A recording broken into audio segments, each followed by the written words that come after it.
welcome to the Ozeki Journal Club, and we are very happy to welcome back Jakub Sliwinski. Jakub, hello. Hi. Welcome back. It's very nice to see you again. It's been, what, almost a year, no? Yeah, almost a year. Yeah. Good talking to you again. Hi. A lot has happened. Perry, how are you? Perry good, again. Good. He's always first here. repeat guest. First repeat guest, I think, Jakub. Yeah, that's true. First repeat guest. It's episode 20 now, Jakub. So we've kind of been moving forward, which is pretty cool. It was Jakub our first guest also. Yeah, first guest, and now our 20th episode. I know. We should send you some Bitcoin. Yes. Nice. We should give you something in return. We'll find something. Yeah. All right, so I guess we should get straight to it. Today, I think, Jakub, this is a very new paper, right? I see that you have a submission number there. Yes. But I guess it's some very late research called Blockchains Cannot Rely on Honesty. Very interesting and compelling title. Very catchy, yes. Yeah, not pulling any punches. So, Jakub, I guess we can, again, just have an informal chat. Perry and I read the paper. We're roughly familiar with what's going on. But I think we would probably benefit a lot from your kind of motivating sort of why you decided to build this these algorithms, and sort of then we can take it apart after that. Yeah, sure. Okay, so I'll just go through it, right? Yes. Blockchains cannot rely on honesty. So let's start with Bitcoin. Well, Bitcoin, well, Satoshi came and he said, this needs to be motivated, right? So, well, mining is work. So you're going to get money for this mining, and it's going to be a chain, and you're going to get these rewards for putting the blocks in a chain. This is based on the intuition that this is the best thing you can do, right? In that, well, if you don't put your block in a chain, then you're going to be worse off. Most likely you lose the reward, right? But it turned out that this is not exactly true. Well, depending on your metric, right? So if your metric is that you want to maximize the share of your reward, then you can do better by selfish mining. There's been plenty of research papers about this. Well, first the proposition of the first selfish mining, which is, should I quickly explain what it is? Yeah, please. Yeah, it'd be cool. Yeah. Okay, so the point is, well, it's nice if everybody in Bitcoin, right, they put their blocks in a chain, then every block is included. Everybody gets the share of rewards, an amount of rewards proportional to how many blocks they have. But you also have this difficulty adjustment. Well, depending on how many miners there are, how much hashing power there is. In the future, there's going to be less or more of these rewards for everybody. So you have more miners, then you need to keep the block time of 10 minutes. So there's only one block every 10 minutes. So yeah, we have more miners, then there's less rewards for everybody on average.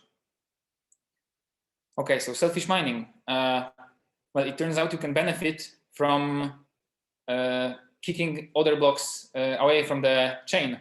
So let's say, well, if somebody mines a block, but then if you mine a block that kind of competes with it, so it's not in a chain, but it's a parallel block that has the same parent as the other one. And then if you were able to attach another one to this one, then everybody would suddenly forget on this previous block mined by this other guy, right? He wouldn't get the rewards. So, well, it means there's a bigger share of rewards for you because yeah, this guy is not going to get his. So that's if you've mined 2 blocks before anyone else mines 2 blocks. Yes. So yeah, selfish mining, it relies on hiding the fact that you mined a block first. So you mine a block, but you're not going to tell everybody about it. You're going to wait for this other guy to find a block and tell everybody about it. So yeah, you have a block, but you wait. Somebody comes, they have a block. Everybody thinks, okay, now this is the end of the chain. But then you try mining a block on top of yours, which you are, well, probabilistically, you're already ahead because you've been hiding this block from everybody, right? Then there's a reasonably high probability that you're going to find a block that extends your block that you've been hiding, instead of everybody else finding a block that extends the block of the other guy. You got a head start, I guess. But yes. Does this rely on being lucky for that first block? Well, no. So look at it like this. You mine like everybody else. So you mine at the end of the chain, right? Right. Then at any point, well, at some point we're going to find a block. It's a question of time, right? It's a Poisson distribution, how the blocks are found. So somebody finds a block, you just keep mining on top of this block now. Somebody finds a block, you just keep mining on top of this block now. So you update as if you were mining normally. Right. So if you find the block first, you don't show it to anybody, and then you keep mining till someone puts their block on the blockchain, and then you put 2 blocks. Is the point? But there's obviously like some kind of risk, right? Because if someone beats you before you mine the second one, then you lost the power on 2 blocks instead of just 1, right? Yes. Yeah, okay. So maybe I confused you a little bit with the fact that, so at some point you find a block, right? And it's going to be the last one in the chain, but you just don't tell everybody about it. And at this point, because you've been always mining at the end of the chain, it's going to be the last one. So somebody finds a block, it will be competing with yours. Now, it may also happen that you've already found 2 blocks. If you haven't, then you try to find this other block that extends yours. So yeah, it turns out with reasonable hashing power, it's fairly likely to the point that you're going to find 2 blocks in a row, and then you're going to reveal them to everybody. Now everybody's going to say, okay, this is the longest chain. We forget about this other one. Okay, so this is, if you're reasonably big miner, well, it depends on the strategy, but right, but from 20-something%, it starts being profitable in the sense that you have a reasonable chance of finding these 2 blocks, and you find them so often that you keep out so many of these other blocks that your share of rewards is bigger than as if you were following the normal rule of like doing what everybody does. I see. So it motivates these big miners to just do this, and then it kills off all these small miners, basically. Yes. So if you're a big miner, you can do this. Then there's extensions to this strategy. There's even some, I remember there being one, well, it was surprising, a paper where it showed that it was even profitable to start mining not at the end of the chain, but go 1 block back.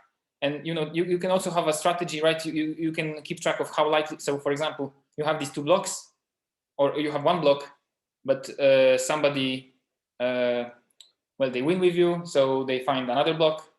Well, you don't give up immediately. You still have some chance of now finding 2 blocks in a row that will extend your block. Now it's more risk because you can lose more, but your payoff is going to be bigger. And so there's many variations of these strategies, and they have different thresholds of how much mining power you need for them to be profitable. The point is that it's not always the best thing to follow, well, the honest mining strategy, right? Yeah, makes sense.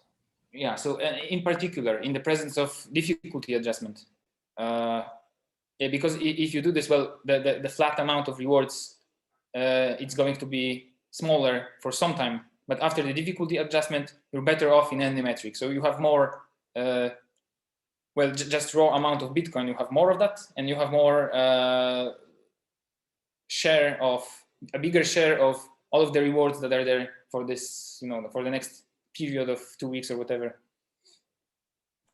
Okay, so is there, sorry, Jacob, on this, is there also like some kind of security risk, like in terms of double spending or something like that? Or is it just more of like a maximizing profits problem? Well, so this depends on what you deem, well, always you have this confirmation number that you require, right? So if you're a merchant, you want somebody to pay you in Bitcoin, you're going to require a few confirmations, and that's going to represent your confidence in how this thing goes, right? So if you say, if you want 6 confirmations, so let's say around 1 hour of the system time, then it's going to be very unlikely that a selfish miner will find well, this path 6 blocks in a row. Yeah. Yeah, but it increases the risk. So if you have a big miner selfish mining, well, then the probability that they're going to be, then they can also try to double spend, right? So they can try to pay somebody in Bitcoin on the chain that's visible to everybody. Well, take their Ferrari or whatever they paid for, then try the selfish mining. Well, if it works out, they're going to win on the selfish mining front, and they can also try to double spend. Well, the probability is still small, right? But sometimes they can succeed. So you could put this as somewhat of a security risk as well, I think. Okay, but I guess. Oh, sorry. No, I mean, go like it just like you have to be a selfish miner for 6 blocks in a row now. Say. Yeah. You have to hide 6 blocks or something. Yeah. So is the problem with selfish mining? Would you say it's more of like a centralization of wealth? I guess like the bigger miners just get bigger because they can do this, and it knocks out the people that want to participate that are maybe not going to be able to do this strategy. Like it's more of like a problem of, I don't know, the barriers to entry in sort of maintaining the ledger. The way I see it is, well, the protocol just has to be incentive compatible. That's the way I see it. If it's not, then, well, you rely on honesty. And as the title says, I think it cannot rely on honesty, then that's... Well, yeah, but I guess what it relies on is for it to be that such that people can't hug the resources. Or like the blockchain still works if people selfish mine, right? The blockchain still works if people selfish mine. So if more people selfish mine, then it doesn't work.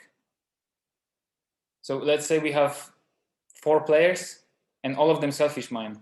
This means they don't even reveal their blocks to the others. So suddenly the system stopped, right? No, but I think at some point they have to reveal, right? In order to actually spend their reward, they would have to somehow communicate the longer chain, right? Yeah, so that's the thing, right? If everybody selfish mine, then the game stops kind of being there because they don't get the rewards. Well, it becomes weird. Yeah, I guess I'm trying to get at like the way Bitcoin works now. I guess maybe there's some amount of selfish mining that's going on by big mining pools, right? And like, what would you say is the way that hurts Bitcoin? If it's not so much for security because you can wait for 6 blocks, then it's more for like, I guess the big mining pools are just getting more reward than they actually maybe it would be fair for them to get. Yeah, yes. I mean, if actually somebody was selfish mining on Bitcoin, then there would be an incentive to join his mining pool or whatever, which would be even more powerful in the strategy of selfish mining, which would there be more incentive to join him and so on. There are other reasons why mining pool might not do this, right? So you have some, so to say, how to call it, reputational reasons. Well, if a mining pool starts selfish mining, then that might reflect negatively on like everybody's perception of Bitcoin. Maybe Bitcoin's value is going to go down because people start saying, well, that doesn't actually work that well. So yeah, this might be seen as them shooting themselves in the foot, right? I guess the point is you need some honest miners for Bitcoin to work. Yes. But it's not dishonest to selfish mine, right? I guess that's my point. Like you're still following the Bitcoin protocol. So you need people. You need some. You need at least some You need some hashing power that's not selfish mining for Bitcoin to work. Like yes, imagine. Sorry, what if you had a world where everybody mined 2 consecutive blocks before sharing them? What if they do 5 after that? It becomes 3, and then it becomes 4, and then it becomes 5, and then it becomes 6. Yeah, I guess there's some relationship, right, between the amount of time you withhold the block versus the chance of being scooped on the block on the next block. Given that some people are not selfish mining. If everyone is selfish mining, then this never the blockchain never happens, right? No one's adding blocks because they're all trying to keep them till they get more. Couldn't you say that to an extent everybody selfish mines because you only publish the block once you've actually found it, right? But maybe you could be publishing all the hashes that you've already tried as you're mining, you know? Like there's a point of time where you decide to publicize the work that you've done. So I mean, I'm thinking it's maybe some sort of continuous thing, right? but your hashes depend on your address, right? Yeah. Okay. Sure. That's true. That's true. I take that back. I think the idea, correct me if I'm wrong, Jacob, is like you need some people to be honest in the sense of publishing blocks when they find them. Otherwise, everyone is just hoarding blocks, and the blockchain is just stalled. Yeah, and there could be. I mean, even if there are some people who honest mine and some big miner selfish mines and another big miner selfish mines, then, well, the honest guy can reveal a block. One selfish miner can reveal his longer branch. Maybe the other guy has even longer branch. He reveals that, or well, maybe he doesn't for now, but he tries to extend it to overrun the other selfish guy, and his branch is longer, and so on. Now this game. Yeah. So in the limit where many people are selfish mining, there's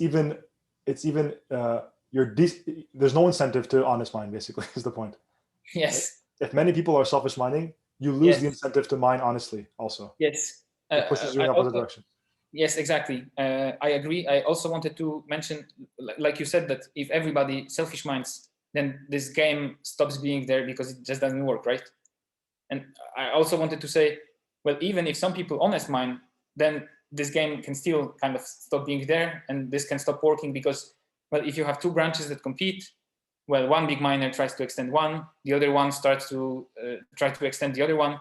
Well, during this time, it's not certain which one is going to end up as the true one. So there's no consistency between the views. There's no, like, the transactions stop being actually confirmed. You don't know. And the blockchain just stops working for some time. But depending on how many of these guys selfish mine and how do they do it, maybe it can be a long time, or maybe it can be an indefinite time. So that's the thing. Did that make sense? I think it makes sense. So I think the point is selfish mining is bad, and selfish mining basically there's no incentive, or there's no you're not incentivized to not selfish mine basically in Bitcoin the way it is today. Yes. There's no strict rule keeping you from selfish mining. Yes. And I think we can all agree, maybe Carlos, I don't know if you agree, but that selfish mining is bad basically. It doesn't help the network. I agree. At least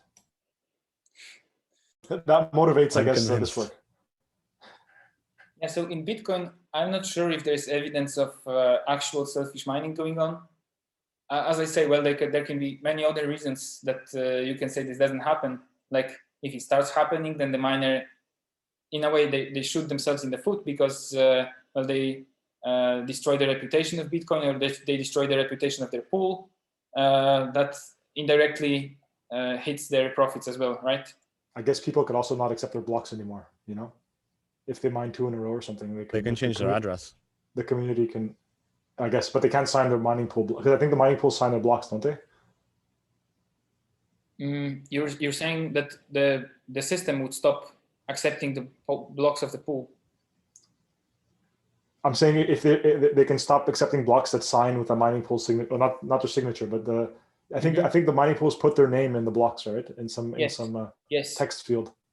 So I see what you mean, and my answer to that would be, well, you can always somehow coordinate in the system to remedy such problems, but the point is to not need to coordinate in the, well, if we have to coordinate, somehow agree on that we're going to, fight this bad guy, which is a selfish miner, out of our, the goodness of our hearts, we're going to cooperate to make the system work. Now that's a weakness. It's we shouldn't need to do that. It should be. I agree. It should be built into the system somehow. So if the system requires cooperation to work, it's already it doesn't serve the point of blockchain, right? I agree.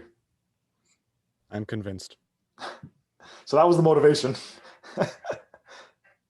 Yeah, so blockchain, selfish mining. Selfish mining is an example. The broader idea is that if you don't show that this protocol is the best thing that the participants can do, well, you can have trouble. Somebody finds something better than the protocol in terms of rewards. You don't know if there is a strategy like this. It's not been known, for example, that strategy, that selfish mining would make sense, right, for, I don't know, maybe a few years. So who knows, maybe there's some other strategy, or yeah, the point is you need to show that your protocol is incentive compatible for it to work. And Satoshi got lazy on that. Sorry? Satoshi got lazy on that part. Well, the intuition is close to being true. So, but he had a lot of concepts to put together, right?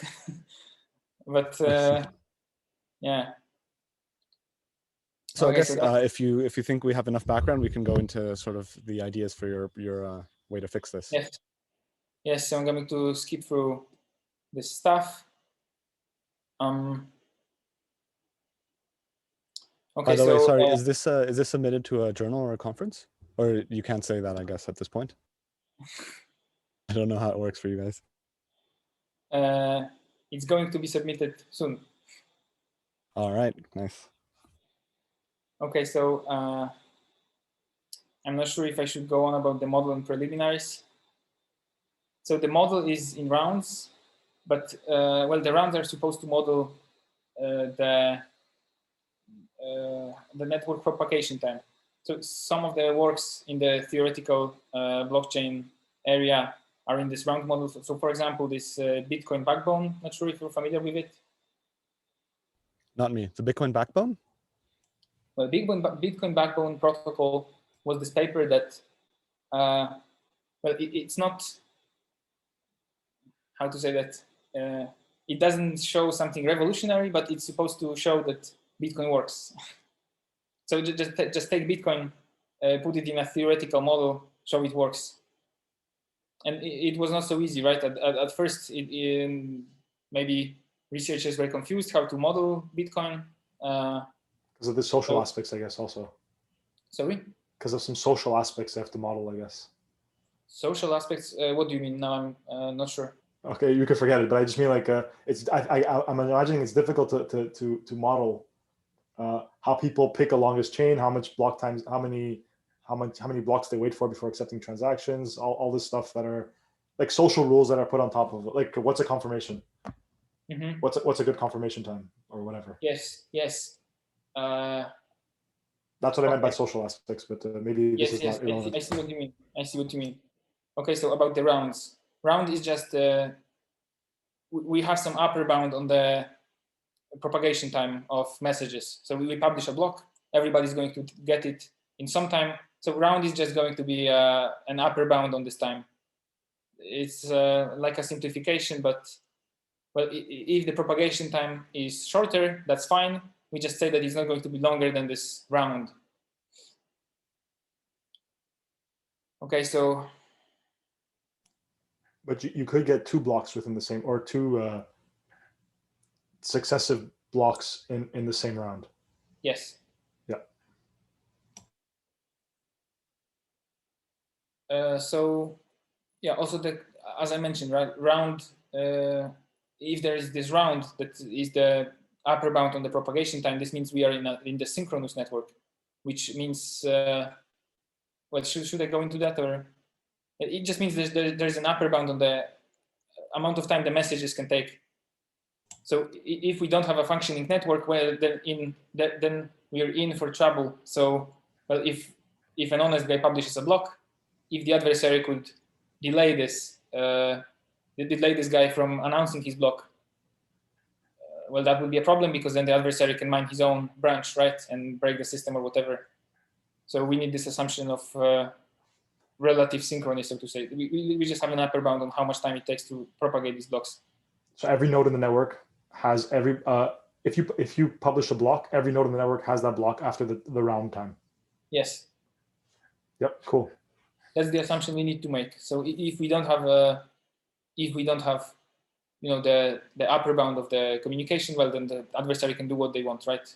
They could take over the network if they control the communication. Okay, I think I've said enough about this. Maybe I should not repeat myself. But these are like properties of Bitcoin, right? Is that the kind of thing that this Bitcoin backbone covers? Yes. So Bitcoin backbone assumes synchronous communication, which is that this upper bound on, well, there they take also just the rounds, which is a simplification. But that's the point, that the message propagation has an upper bound. Okay, so in this work, we're actually going to make a DAG. So in Bitcoin, we have just chains, right? We can only indicate one parent for a block. That's a problem because, well, if we have more than one chain, then inherently they're going to compete. We somehow can't indicate the existence of the other block from of one branch from one branch. So we cannot really do anything about selfish mining. Okay, so in this, we're going to make a DAG, which is, well, if there's two competing blocks, we're going to make a block where we point to both of them. One of them is going to be a parent, like, well, there's going to be a tree, like there is normally in Bitcoin, there's a tree, right? So if you have two competing blocks, they have one parent, and we have the same thing. We have the parent tree, but we also are able to indicate other blocks that are not in our ancestry. Does that make sense? Yes, I think there's a picture, no? Yes, there's a picture. Okay, so here the dashed arrow is just an indication of some other block, and the solid arrow is the parent relation. So this guy mines on top of this block mines on top of this one on top of this, and like this. Yeah, so this guy, he thought that this is the best chain to follow, but he also indicated this, and indirectly, because this guy indicates these two, he also included all of this as sort of what he sees. But I guess maybe you'll get into this, but those can have conflicting transactions, I guess? Yes. So about conflicting transactions, I'm not sure if I should, yeah, I'll get to that. Yeah, just go in the order, I think, of the paper. Be clear. Where was I? Here. Yeah, so mining. This is going to be simple. We're just going to take, wait, this is in the preliminaries about the assumptions. Yeah, so we build on top of this other paper. Where did I mention it?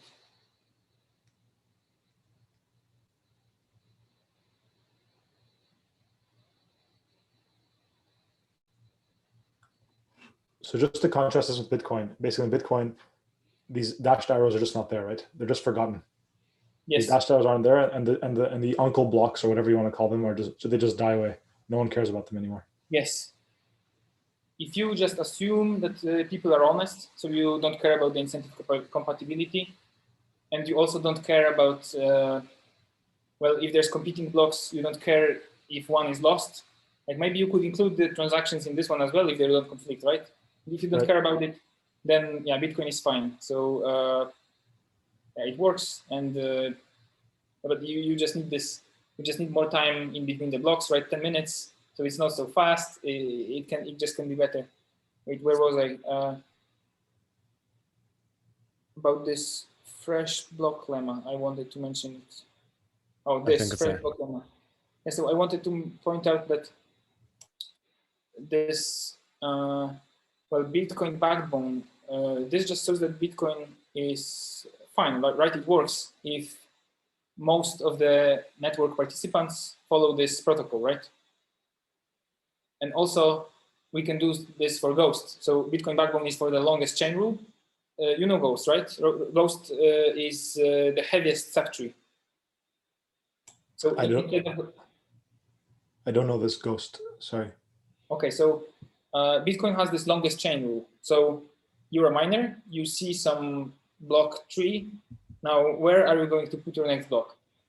You just go from the genesis and you follow the longest chain. In terms of work, yeah. Yes, in terms of work. So you have a branch has more in this line to this to the tip, or maybe there are two, right, to one of them. Then some other branch, so we pick this one. Now Ghost looks at the heaviest subtree. So maybe you have two branches to choose.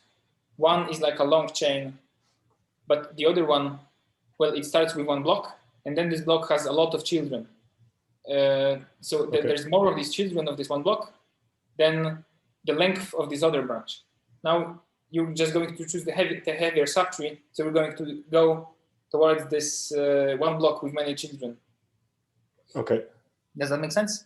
But that's just what so you're saying I would put my block that I mined on top of this heaviest subtree.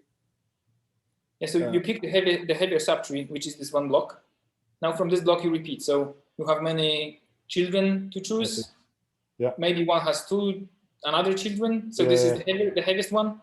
You choose another heaviest subtree, and so on and so on. This is a way to also pick the longest chain. So, well, there can be an example where, okay, maybe we can even find one somewhere in here. So I'm just confused about why when you say pick the one with the biggest subtree, you're saying for what? For the mining? Yes, you're a miner. You're thinking where to put your next block. Which block is going to be your parent? And instead of picking the one with the most work on it, I pick the one with the biggest subtree. Yeah, so with the subtree with the most work. Right? Okay, the subtree with the most work. I see. Not just the chain with the most work, the subtree with the most work. Yes. That's the distinction. Okay, I see. Yes. I see. Okay. So in this example, right, where you have two branches, one branch is very long, the other branch has one block which has many children. Yep. And if there's a lot of these children, well, the length is just 2 to all of these children, but you're going to go this way anyway. I see. Because the most work was done on that subtree. Yes. Okay, so, I understand. Well, actually, for this particular paper, this is like we have this fresh block lemma, which pertains to Ghost. So which pertains to this other rule. I think this rule is better. Well, it's been shown to have some benefits, but this is not of critical importance to this paper, so I will not. Maybe I shouldn't talk about it. The point is that we have some rule that satisfies this lemma. So in this example, it's Ghost, but we could also do the same for longest chain. So what we're going to assume is this fresh block lemma. It's just like a very simple statement that the blockchain works. So this means,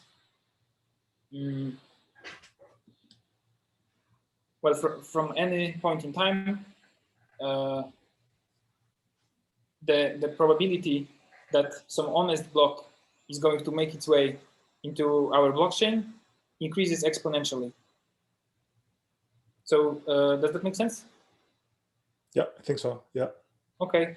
That's the lemma. Yeah. Yeah, actually, this may sound more complicated than it actually is. It's like it just means that we have a blockchain, and at least from time to time, an honest block is going to be found in the main branch, in the main chain, right? What do you mean by an honest block here? By honest block, I mean we have some participants who are called honest, who follow the protocol. And we have some fraction of the hashing power that is controlled by the adversary. The adversary doesn't have to follow the protocol.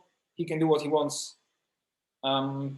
He's a bit more powerful in terms of communication. That's all written in the model section, but I'm not sure that it's so interesting. Well, the point is that the adversary has a minority of the mining power. He can do what he wants, but majority of the mining power is controlled by a number of honest guys. Honest meaning they follow the protocol. So honest block is a block produced by one of these guys. Makes sense. And the goal is to prove that there's an incentive to be honest, basically.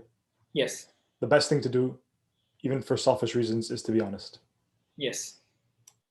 So this I think you make the distinction of like being rational versus being honest, right? Yes. So we start with honest. So we're going to show that being honest is the best thing to do, but we start from assuming that most of people are honest because we need that for the game to be there at all, if not more. So as we said before, right? If most of people were selfish mining, then the game would kind of break apart, and there might be nothing to talk about because there might be no consistent rewards. So the way this goes is we assume most of people are honest. We're going to show that it's incentive compatible to be honest. So it made sense to assume most of them are honest. Does that make sense? Yep. Yeah, very cool. Yeah, I think it's a good idea. We don't have to talk about the. I mean, you summarized it perfectly. I think the beginning. Okay.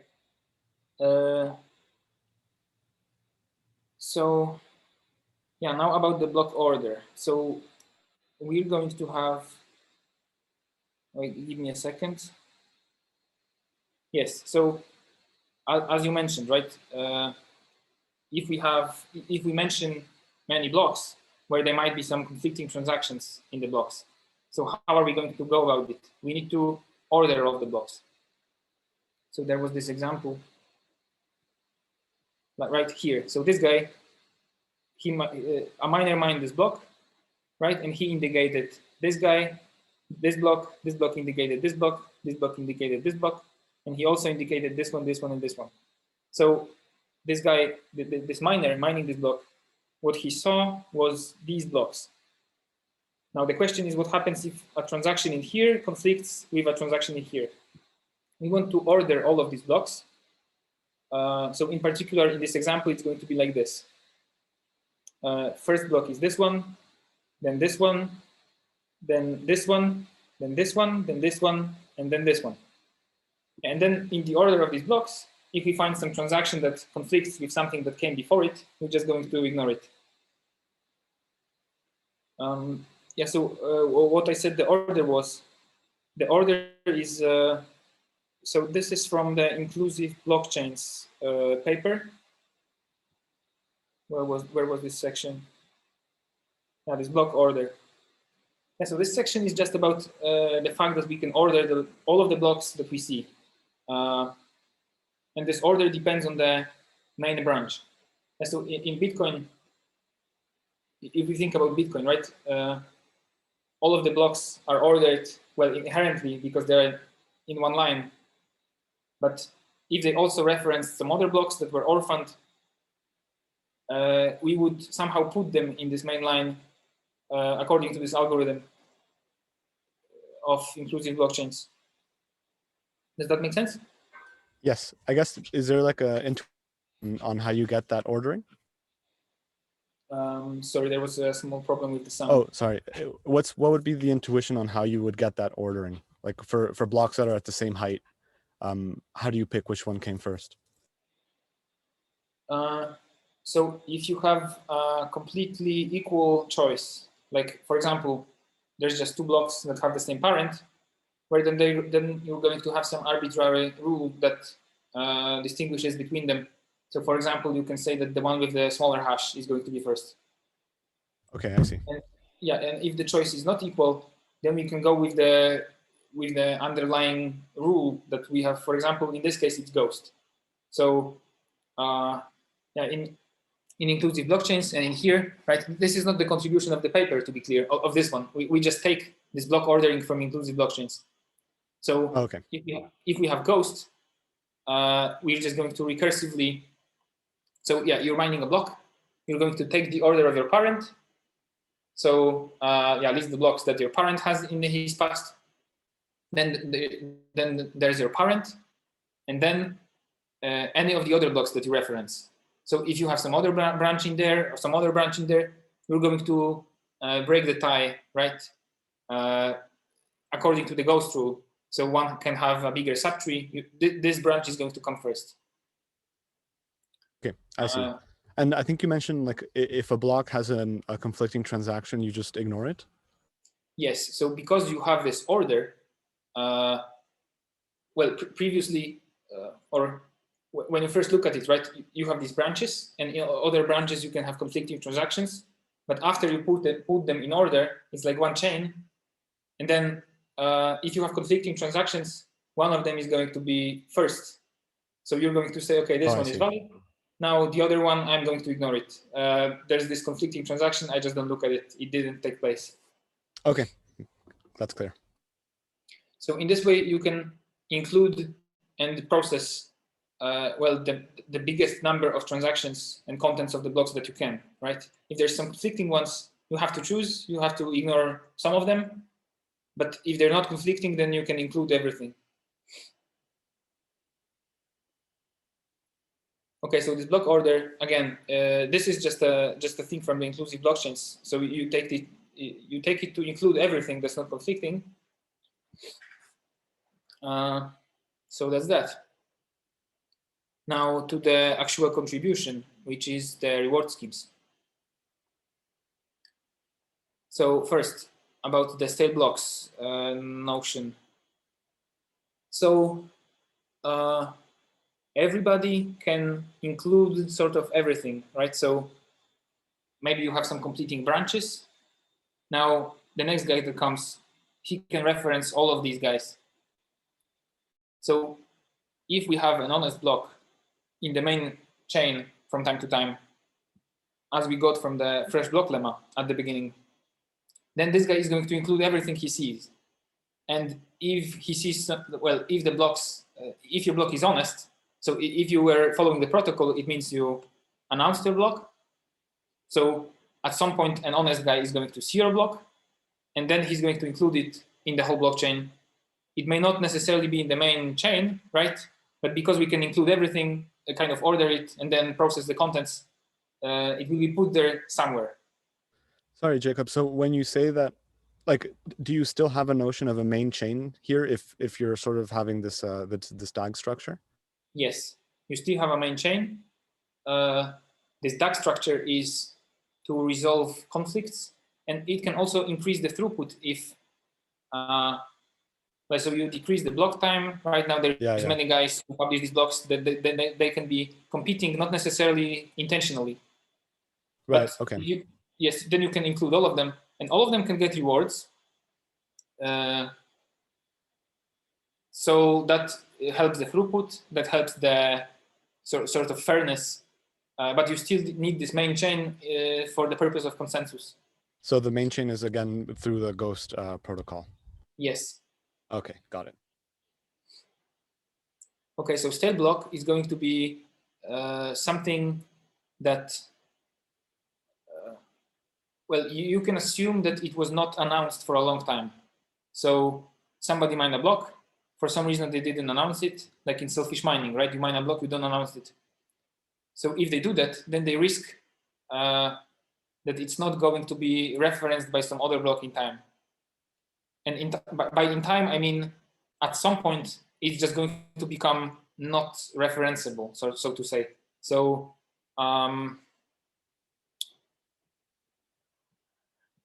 this is, I think, the key thing, right? This is not the key thing yet, but it's important on the way. Okay. Okay, so here's this guy's mine, right? So this guy announced his block. Let's say maybe he was honest, so he announced it immediately, but he, well, he unintentionally was conflicting with this one. So now he's included in the past of this guy. Now this guy include these and these and these. So it can just go on like this, and there's going to be this long main chain. All of these blocks that don't make it into the main chain, they're still processed, and they still get rewards. Yeah, sorry, Jacob. Just to clarify, the block on the highest block on the top, is it supposed to also include the bottom one on the bottom gray block at the T-1 height? You're asking about this one? No, if you go down one and to the right one, or I guess all of them. Like, shouldn't they all be having like 3 outgoing edges? So the protocol is actually that you should reference everything. So if you have like a tip of a chain that's not referenced before, then you reference it. You don't need to reference the ones that this guy references, right? So if you're this guy, or if you're this guy, if you see this block, you want to reference it, then you don't need to reference this one and this one, of course, because they're already included. No, but shouldn't it reference the one on the top gray one? Yeah, so in principle, every block should reference everything. Yeah, but it's just choosing not to, right? Well, it depends. So this is just an example. It can happen by chance, right? If the block generation rate is high, then this can just happen due to network delay. Of course, yeah. And this can happen due to maybe just processing time, or maybe at exactly the same time, 2 blocks are created. So this can happen randomly. Yep, makes sense.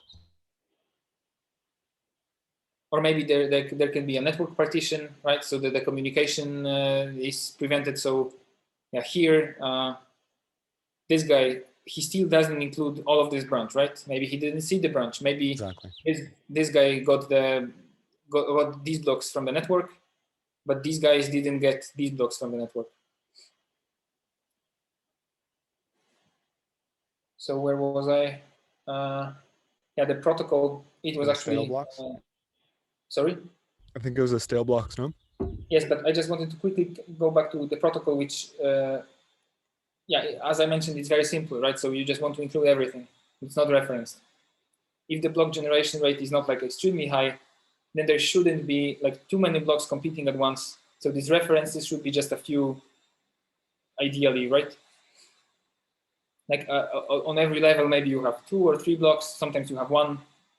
That might be perhaps the best sort of setting situation for the throughput or for the security. Okay, the stale blocks. Yeah, so about this picture, yeah, if this guy didn't announce his block, he just keep it to himself. Now, if this guy didn't reference him, and this blockchain would grow and grow and grow to the right. Now, this guy announces his block now, it can become stale. So this depends on a parameter, which is the length from the ancestor. So if we have this chain here, and let's say there's 1, 2, 3, 4, 5, 6, 7, 8 steps from this guy to the ancestor of some ancestor of this guy, right? If 8 is bigger than our parameter, then we're going to say, okay, you already cannot include this block. It's just going to be forgotten forever. And how is this enforced? How is this enforced? So the protocol says you cannot reference a block who's in that relation to your main branch. Well, if you do, then your block is invalid. It's the same as writing like an invalid transaction in a block, or not having not having a hash that satisfies our criteria, right? So you imagine it being like hard coded somehow, or is it more of like a social? We agree socially that we will not accept the block that's more than 8 away. It's just part of the protocol. So there's nothing about social interaction or anything like that. So in Bitcoin, a block is valid if it has a low hash, right? Mm-hmm. If you have so many zeros at the beginning, it only then is going to be valid. Right. If you make a block and it doesn't have these zeros, let's say it has ones, but you announce this block and you say, hey guys, I found a block. Then everybody's just going to ignore you because it doesn't relate to the protocol, right? Yeah, so I guess it's still like some kind of social thing, right? Like it's not hard tomorrow coded, people right? could agree to accept blocks with ones and it would get mined on top of. Well, then they would change the protocol. So my point is we assume some protocol and we talk about the protocol. People can always agree to change the protocol, but as long as the protocol says that we need these many zeros and we need valid transactions, then then there's not much to say about it. Invalid block is an invalid block. So yeah, so it's just like you're defining an invalid block based on this parameter now. Yes. There's an additional parameter that tells you how to define an invalid block. Yes. So this parameter is going to be, or let's say this parameter would be 2 in here. So this guy can reference this guy, but now because let's pretend that this arrow is not here. Okay. Now this guy has 1, 2, 3 blocks distance to some ancestor of this. The protocol would say, well, 3 is bigger than 2. Our parameter is 2. So you cannot reference this block. Yeah, it's defined as invalid in terms of the protocol. Yes. Perfect. And then he would just mine according to whatever. So the protocol says reference everything with your parameter specified as this. If the parameter is exceeded, you don't reference it. You just follow the protocol. Okay, so the thing is, this parameter, this P, it's going to give you some time it should be something long, right? So like a few blocks, or maybe depending on the block generation rate, maybe more than a few. Some period in which block can be included, and if it's not, then we're going to show that the probability that this was an adversarial block is overwhelming. So if you're honest, the probability that you're going to be hurt by this is negligible. So we will only ignore adversarial blocks. So isn't the selfish mining happening on like 2 consecutive blocks usually? Yes. So then this Yes. parameter would have to be set to be quite low? No. So the point of selfish mining is that it can be profitable. With our protocol, it's not going to be profitable. So we don't even need to worry about it. Oh, I Right? see. I think if you go to the reward schemes, it'll be clear. Yes. Because I think it's based on the rewards that you get. Okay, where was I? Stale blocks. So if a block is like, deep into the chain somewhere orphaned, then you don't accept it. Then with overwhelming probability, it's by misbehavior. So honest guys don't need to worry about this rule. But the rule is meant to make it impossible for the adversary to announce very old blocks.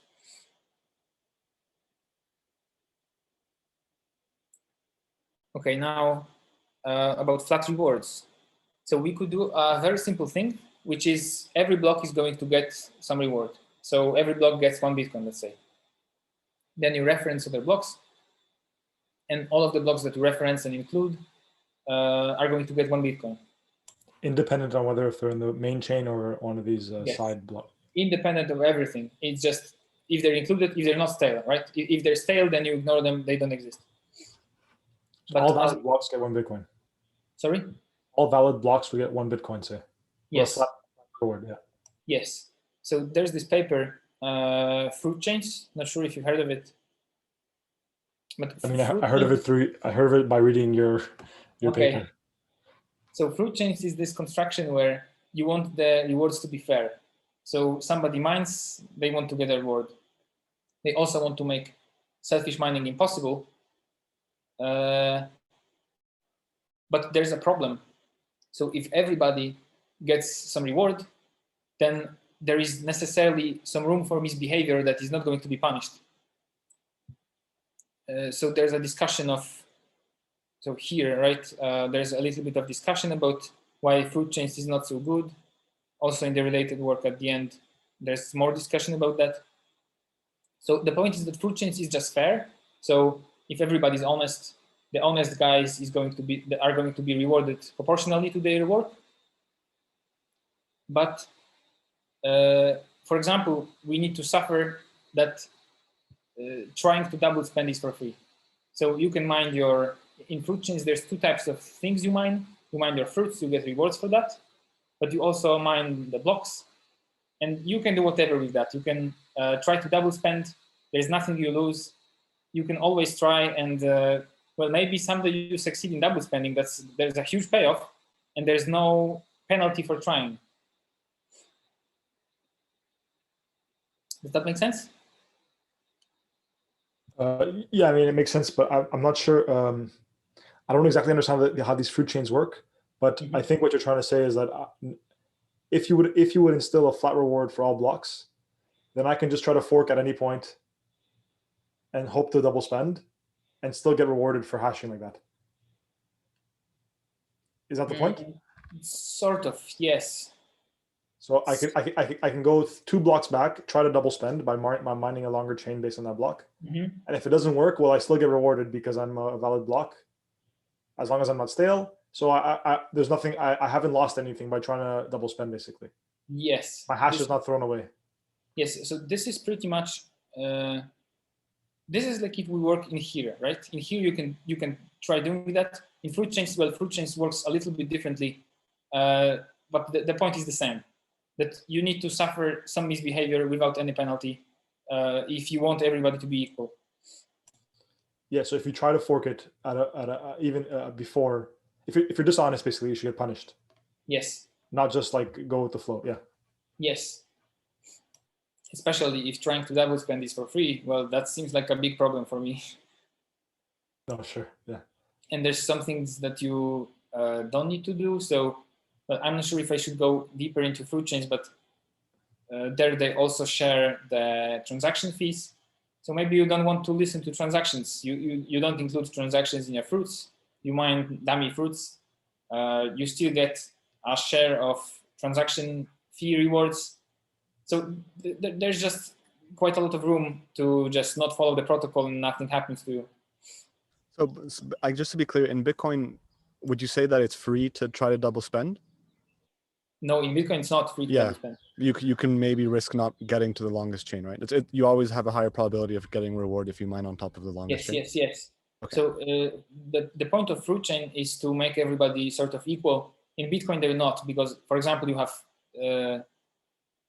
Starfish mining, which somebody who was more powerful than you can sort of punish you, and then you're not proportionally rewarded for your work. Yeah.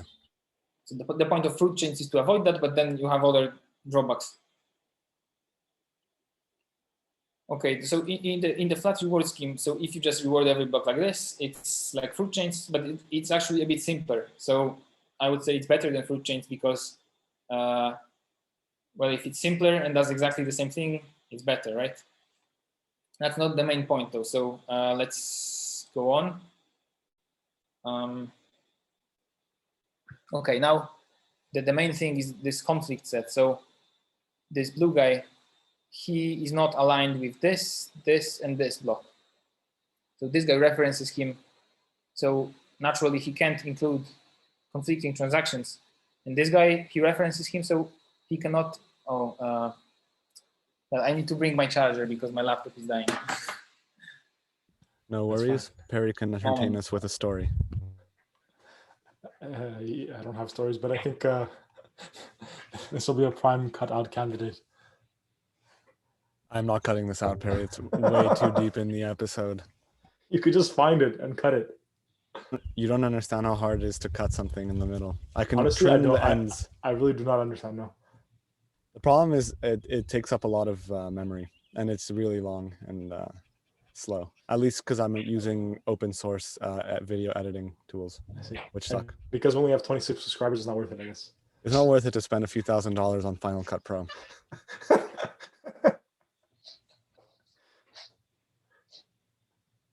Or on a new laptop, which will be coming in soon, actually. Nice. Okay, I'm back. Welcome back. We have Jacob here. Still here. Still with us. Okay, where was I? Conflict set. Yeah. So this guy is not aligned with this one, and this one, right? We can see that. So we're going to penalize everybody proportionally to the size of this set that kind of, they don't see each other. So this guy doesn't see this guy, and this guy doesn't see this guy. Otherwise, this guy sees this guy sees this guy, and he sees these two blocks, right? So he's going to get a small penalty times 3. And we're going to do that for everybody. So in this example, this one, well, his conflict set would be this one, and this one. And this guy's conflict set would be this one and this one. Well, it's not, for these guys, it's not clear yet, right? Because this is going to grow to the right, and the conflict set can grow. Okay, does this make sense when I say that the penalty is going to be proportional to the size of this set? Yeah. So just to be clear, the conflict set is every block that's that is not around later that they have no reference to, basically. I'm not sure if I understood. Sorry, so the purple one, the conflict set includes the 3 gray ones. Yes. Because they come before it or at the same level, and well, there's no, they're invisible to the purple block. Or in other words, there's a block that comes after the purple block that has a reference to these gray blocks. I'm not sure if I understand your definition, but maybe I'll try to put it in a simpler way. Sure. Yeah. Simpler way. So a block is in your conflict set if there's no reference chain from you to this guy and no reference chain from this guy to you. Okay, yeah, perfect. Yeah, that makes sense. So this conflict set can grow, for example, if this one has another child and this child only references this block. Now this is going to be in the conflict set of this block as well. I see. Yep. So the conflict set also extends like deeper, higher in the chain as well. It's not just looking downstream of what the current block is, right? Yes. So if there's a new block that kind of doesn't see your block in his past, so in his set of references, then he's going to come into your conflict set as well. Yeah.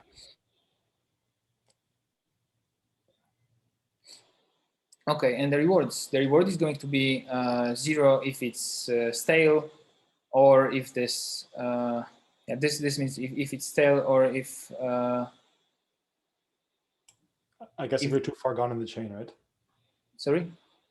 Isn't the second term if you're too far away in the chain? Wait, let me read this definition.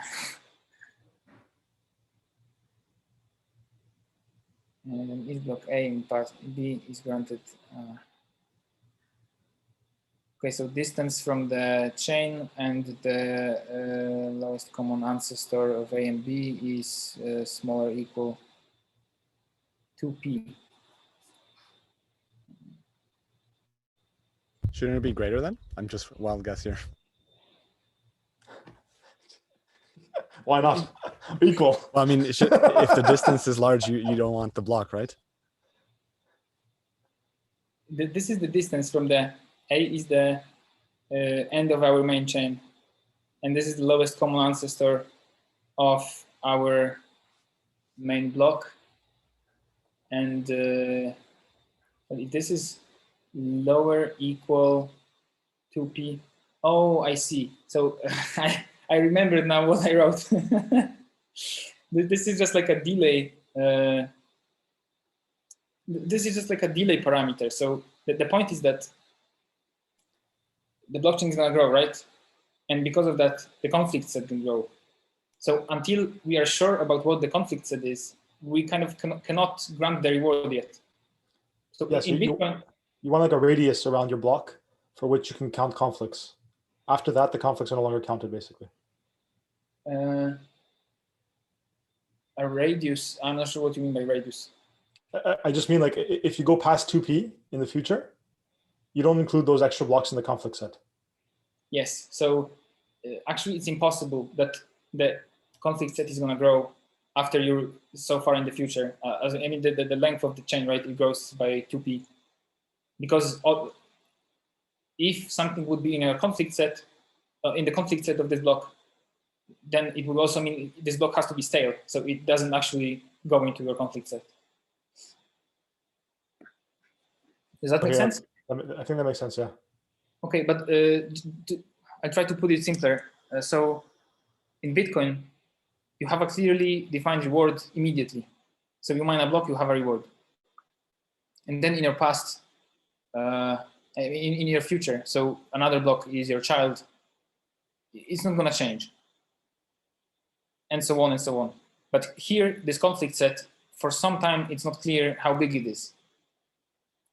So this blockchain grows, but for some time, it's possible that we have more blocks in this conflict set. Another block appears, and it happens to be in your conflict set. So until then, you don't get any reward. Only after this chain extends a little, this length of 2P, then it's actually impossible that your conflict set is going to grow. And then you get the reward, and it's not going to change, so you're fine. So you need to establish the conflict set first, and that means waiting a certain time before staleness is incorporated. Yes. And once you could be stale and you're not, then you get your reward. Yes. Perfect. Yeah. So this is just as like a delay.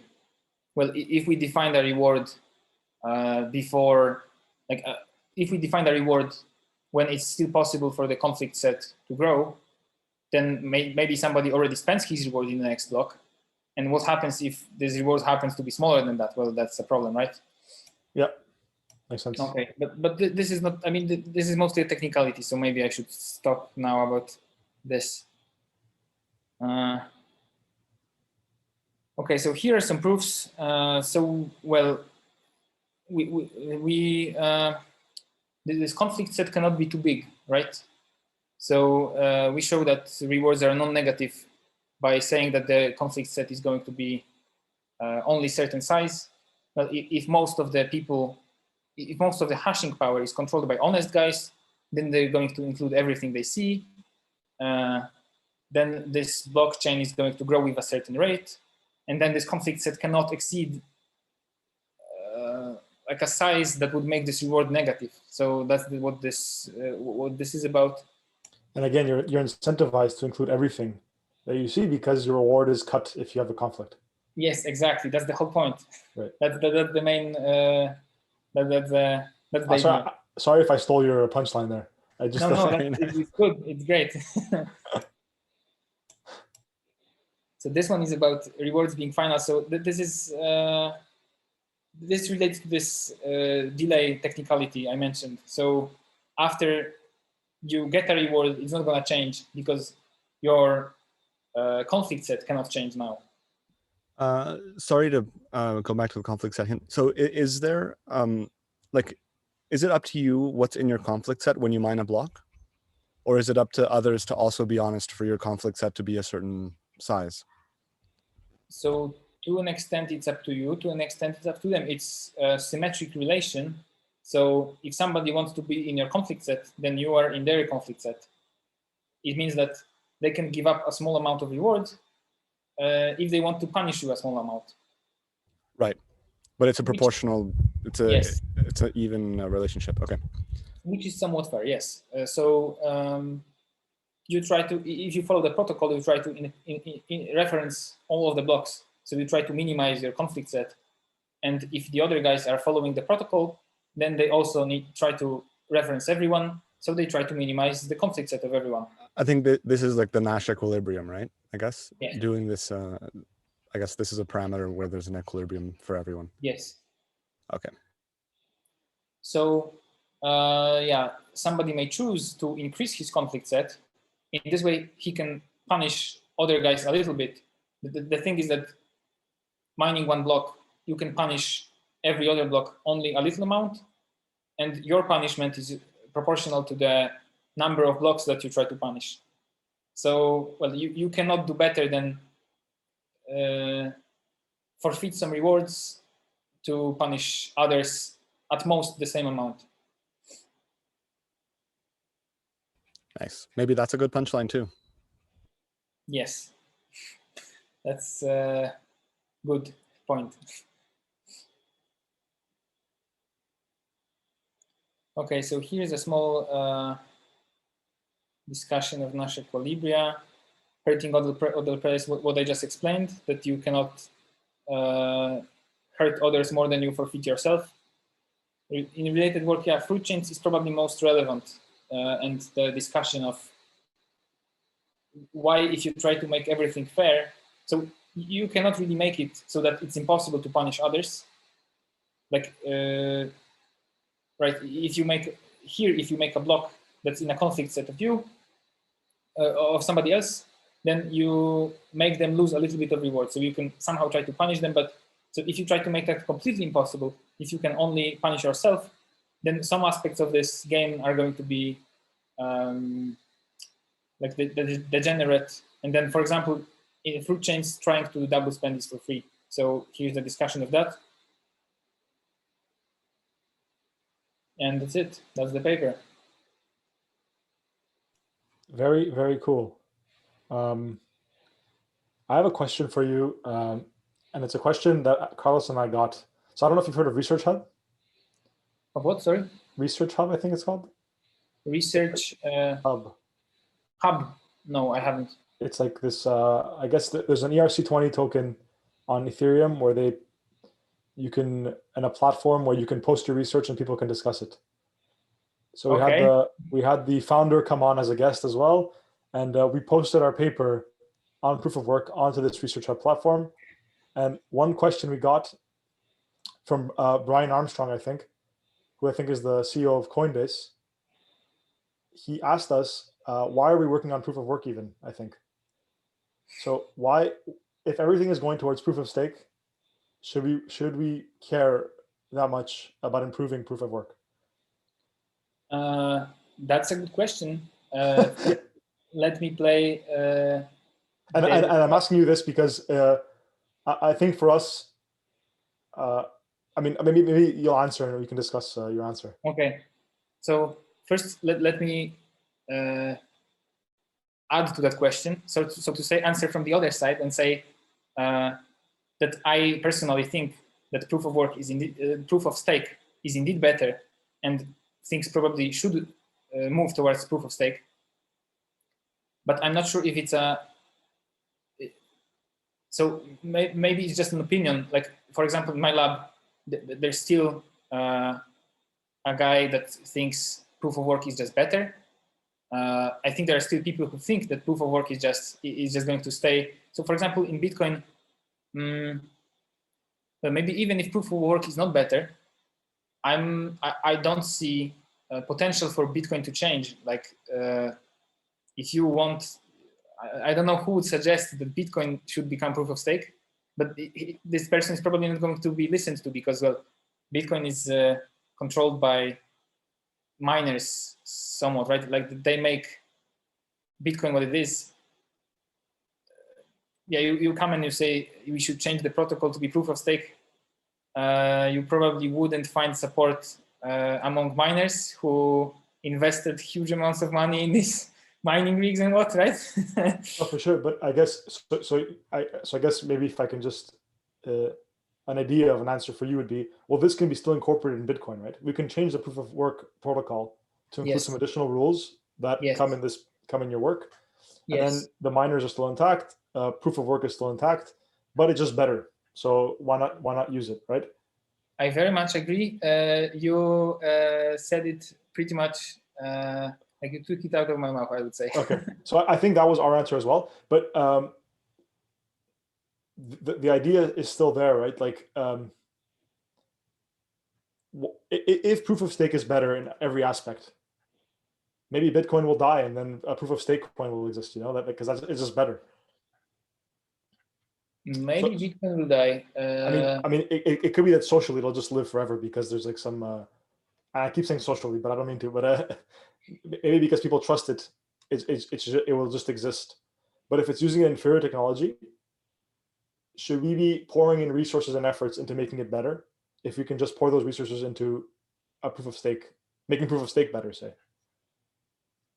Well, so as I said, I agree that in general, it is also my opinion that proof of stake is probably better. But still, there are people who think proof of work is better, and it's not going to go away anytime soon, I think. Well, Bitcoin holds strong, and as you said, I very much agree. I think this could be a good contribution to Bitcoin. And well, for example, you could decrease the block time, and well, I'm not sure, but there's other things, right? That Bitcoin people say that maybe you cannot increase the throughput because then it's going to grow. But well, whatever. I think this would be. I think this is a good thing to do to a proof of work blockchain. There are still some proof of work blockchains. In the next, I don't know. Let's say Bitcoin is not going to die for at least 10 years.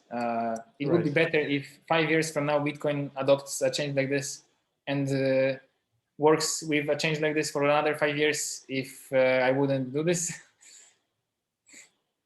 No, I think it's a good answer.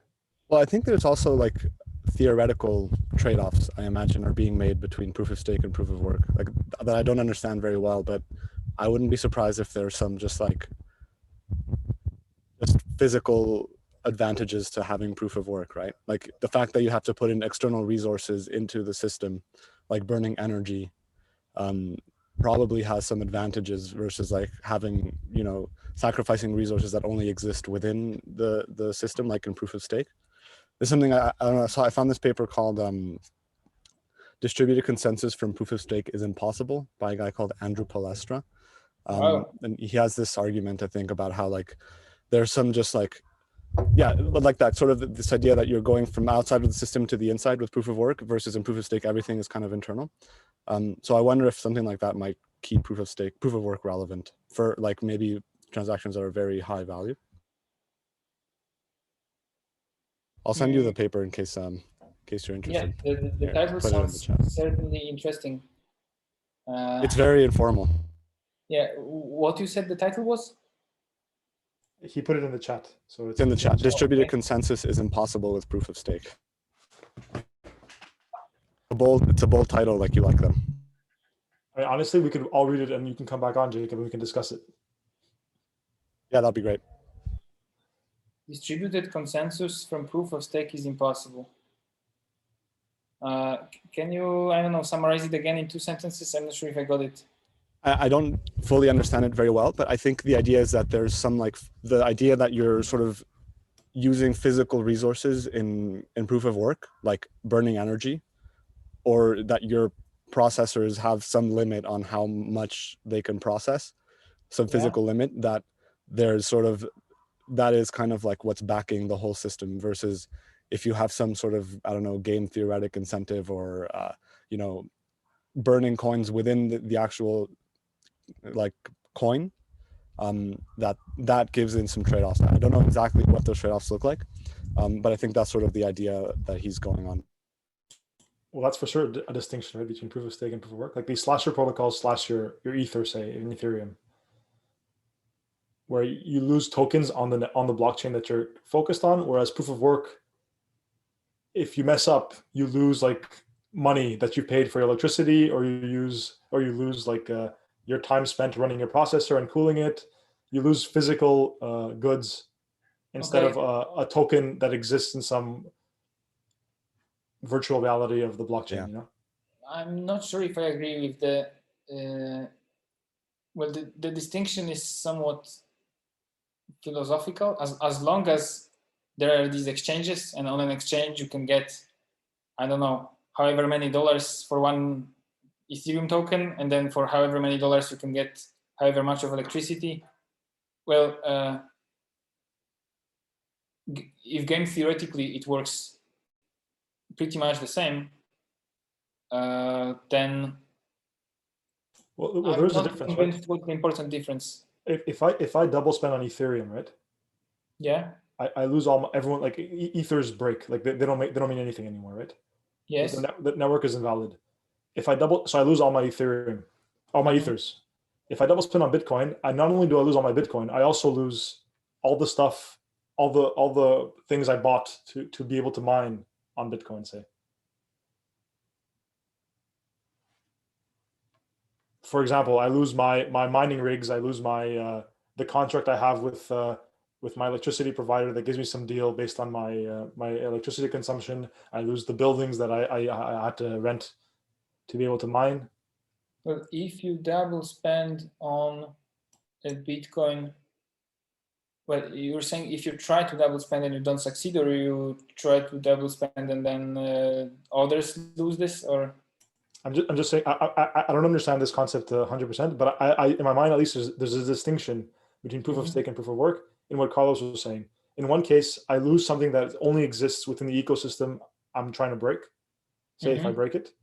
In the other sense, in the proof of work scenario, I not only do I lose my tokens that exist in the ecosystem, I also lose the foundation I've built to participate in that ecosystem. Okay. Now that you mentioned the foundation to participate, I'm not sure that's what the paper is arguing. I'm just saying, in my mind at least, there's a distinction between the two. Okay, but you mentioned the foundation to participate in the ecosystem, so that's equivalent to, in proof of stake, you can also not only lose your rewards, but you also lose your stake, right? Which is your foundation for participating.